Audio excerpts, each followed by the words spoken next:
Hi. మీరు ఎప్పుడైనా ఇక్కడ టేస్ట్ చేశారా food? నేను టేస్ట్ చేయలే, చాలా ఉన్నాయి. కుమారే అంటే రోజు వస్తూనే ఉంటా. పిచ్చా ట్రాఫిక్ జాము. మీరు ఇంకోటి ఏంటంటే సామాన్యుల గురించి చూపించారు. ఎంతసేపు కుమారే అంటే 200-300 పెట్టి సామాన్యుడు తింటారా? ఇప్పుడు ఫ్రీ బస్సులు అయినాయి, ఆటోలు నడుస్తలేవు. దీని గురించి ఎందుకు మాట్లాడారు మీరు?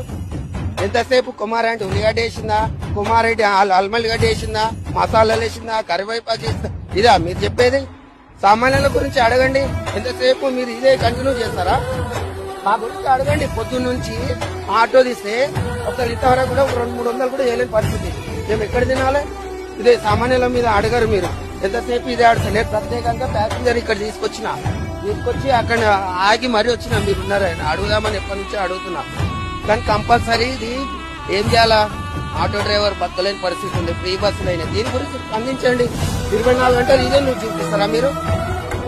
చెప్పండి, మీరు చెప్పండి, నాకు సమాధానం చెప్పండి. నువ్వు అంటే నేనేం చెప్పాలి? సామాన్యుల గురించి బతుకు తెరువు లేదు, ఇంట్లో ఏంటి ఆటో డ్రైవర్ పరిస్థితి ఎన్నడైనా చూపించారా మీరు? నేను కూడా ఈరోజు కాంగ్రెస్ కార్యకర్తనే, కాకపోతే ఆటో తోలుతున్నా పరిస్థితి ఏముందో నాకు తెలుసు. కానీ ఎంతసేపు ఫుడ్ ఇక్కడ ఏం నడుస్తుంది? మసాలాలు వేసారా, ఈ కొత్తిమీర వేసారా, ఇవేనా?